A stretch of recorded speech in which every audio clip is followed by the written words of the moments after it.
قورمہ، کڑاہی، کوفتے، نہاری، بریانی اور باربیکیو، دن بھر لذیذ ڈشز اڑانے کے بعد رات گئے بھی کھانے کی محفلیں، انواع اقسام کے پکوانوں کی خوشبوؤں سے محلے مہک اٹھے۔ عید کے دوسرے دن بھی ریسٹورانٹس پر رش، فاسٹ فوڈ والوں کے بھی وارے نیارے، چٹپٹے کھانوں کے بعد ٹھنڈی ٹھنڈی آئس کریم نے مزہ دوبالا کر دیا۔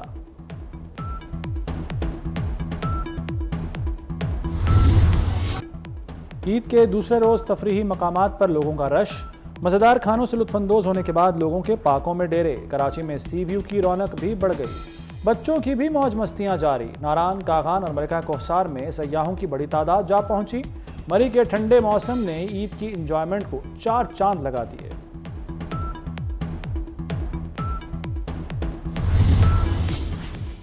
فیملیز کا عید ملن مشن، کل مہمان بننے والے آج بنے میزبان۔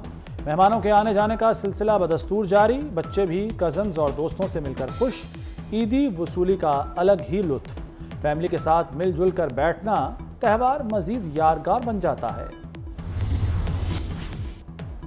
کسی کو کباب کھانے ہیں تو کسی کو قیمے والی روٹیاں۔ قیمہ بنانے والوں کی دکانداری بھی چمک اٹھی، دکانداروں نے گوشت قیمہ کرنے کے نرخ دگنے کر دیے۔ کہتے ہیں پچھلے سال 1 کلو 20 سے 30 روپے میں ہوتا تھا، اس سال 50، 60 اور 70 روپے میں کیا جا رہا ہے۔ اگر اس ملک نے آگے جانا ہے تو سب کچھ ہمیں پرائیویٹ سیکٹر کے حوالے کرنا پڑے گا۔ جتنے خسارے ہیں، جتنا یہ حکومت کا بوجھ ہے، ہمیں اس کو کم کرنا ہوگا، اور اب تک ہمارا tax to G D P 13% تک نہیں جائے گا تو وہ ایک پنجابی دی گل ہے، میں لواں کتھوں تے میں دواں کتھوں۔ سب بیچ دو، ملک آگے جانا ہے تو سب پرائیویٹائز کرنا ہوگا۔ وفاقی وزیر خزانہ محمد اورنگزیب نے صاف صاف بتا دیا، کہتے ہیں خسارے اور حکومتی بوجھ کم کرنا ہوگا۔ پی آئی اے 10 سال پہلے پرائیویٹائز ہو جاتا تو اتنا نقصان نہ ہوتا۔ 622 ملین خسارے کا ذمہ دار کون ہے؟ کراچی ایئرپورٹ آئندہ ماہ آؤٹ سورس ہو جائے گا، لاہور ایئرپورٹ کی بھی آؤٹ سورسنگ ہوگی۔ ریٹیلرز پر اگلے ماہ سے ٹیکس لگے گا۔ نان فائلر کی ملک میں جگہ نہیں ہونی چاہیے۔ تنخواہ دار طبقے کو ریلیف نہ دینے پر تنقید کی جا رہی ہے۔ ادارے نقصان میں ہیں تو کیسے ریلیف دیں؟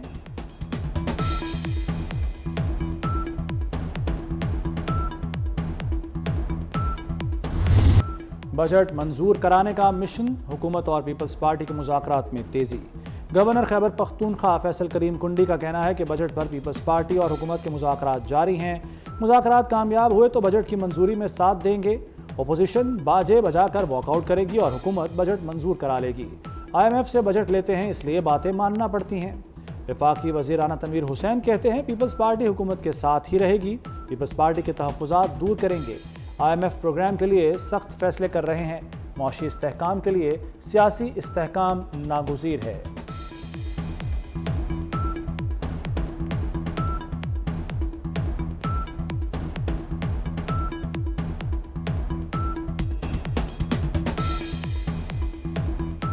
آخری پروگرام ہوگا IMF کے ساتھ قرضے کا، اس کے بعد نہیں ہوگا، یہ بھی قوم سے بد ہے۔ پہلے بھی بات کی ہوئی ہے اور اب بھی کر رہے ہیں اور کرتے رہیں گے، اور انشاءاللہ تحفظات ان کے دور بھی ہوں گے اور ہمارے ساتھ بھی ہوں گے۔ آئندہ سال مہنگائی قابو میں رہے گی، ترقی کی شرح کا 3% ہدف چیلنج بن سکتا ہے۔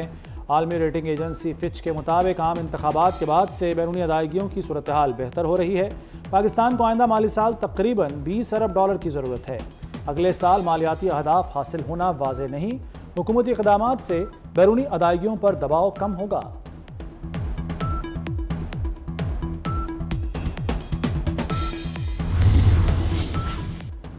وزیر اعظم کے عید کے دوسرے روز بھی سیاسی رہنماؤں سے رابطے۔ گورنر گلگت بلتستان سید مہدی شاہ کو فون پر عید کی مبارکباد، صوبے کی ترقی اولین ترجیحات میں سے ایک قرار دے دی۔ شہباز شریف کا حافظ نعیم الرحمان، عبد المالک بلوچ اور ایمل ولی کو بھی فون، نیک خواہشات کا اظہار۔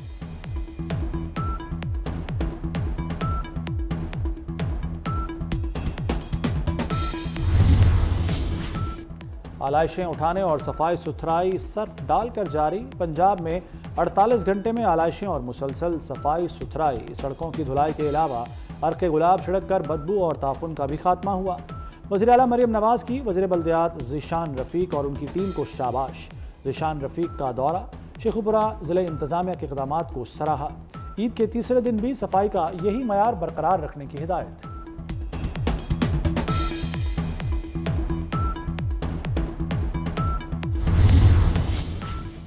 عید کے دوسرے روز صاف اسلام آباد مشن مکمل، شہر اقتدار کو زیرو ویسٹ کر دیا گیا۔ CDA اسلام آباد پولیس اور سیف سٹی کا مشترکہ آپریشن۔ آج 45,688 آلائشیں اور 768 ٹن ویسٹ تلف کیا گیا۔ وفاقی وزیر داخلہ محسن نقوی کا شہریوں کے لیے صاف ماحول یقینی بنانے پر اطمینان کا اظہار۔ چیئرمین CDA محمد علی رندھاوا اور پوری ٹیم کی کارکردگی کی تعریف۔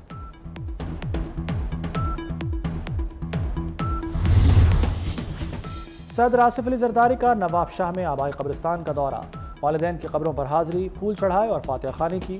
دیگر عزیز و اقارب کی قبروں پر بھی پھول چڑھائے، مرحومین کے ایصال ثواب کے لیے دعا کی۔ صدر مملکت کی ہمشیرہ فلیال تالپور بھی ان کے ہمراہ تھیں۔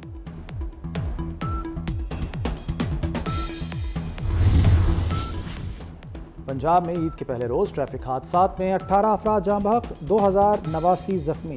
سب سے زیادہ 382 حادثات لاہور میں ہوئے۔ زیادہ ہلاکتیں اور زخمی بھی لاہور میں ہوئے۔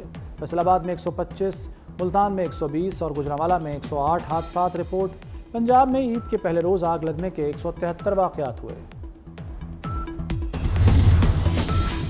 ٹریفک چالان کی عجیب کہانی سامنے آ گئی۔ سب سے زیادہ آبادی والا سب سے بڑا شہر کراچی ٹریفک چالان میں لاہور سے پیچھے۔ رواں ماہ کے پہلے 10 روز کی اسٹڈی 24 نیوز پر لاہور میں 97,000 چالان ہوئے، جبکہ کراچی میں صرف 24,000۔ تاہم دونوں شہروں میں دوسرے نمبر پر رکشہ لوڈر اور کمرشل گاڑیاں ہیں۔ بڑی کاروں اور لگژری گاڑیوں پر سوچ سمجھ کر ہی ہاتھ ڈالا گیا۔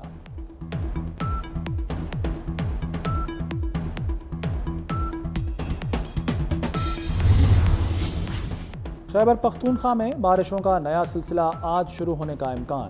مری میں وقفے سے بادل برسنے لگے۔ اسلام آباد اور راولپنڈی میں ہلکی بارش سے موسم خوشگوار۔ ملک کے دیگر علاقوں میں سورج دن بھر آگ برساتا رہا۔ عید کے دوسرے روز بھی لو کے تھپیڑے۔ وزیر دفاع خواجہ آصف کی سیالکوٹ کی مترا نہر میں ڈبکیاں، لیگی کارکنان بھی نہر میں نہاتے رہے۔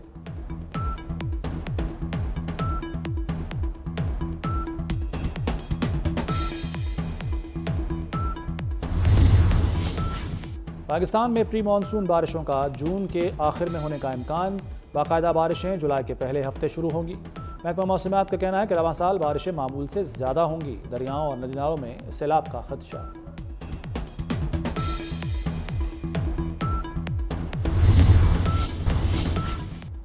بیت اللہ کا نیا غلاف تیار، فیکٹری سے کلید بردار کے حوالے۔ نائب گورنر مکہ مکرمہ شہزادہ سعود بن مشال بن عبدالعزیز نے نیا غلاف کلید بردار عبدالمالک بن طہا الشبیبی کے حوالے کیا۔ غلاف کعبہ کی تبدیلی کی تقریب 1 محرم الحرام کو ہوگی۔